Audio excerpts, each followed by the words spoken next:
నా గొప్ప దేవుని ఆరాధించెదను. పగిలిన నా కుండను నా కుమ్మరి యొద్దకు తెచ్చి బాగు చేయమని కోరెదను.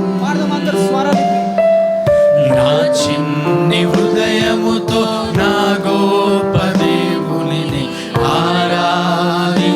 ఆరాధించెదను.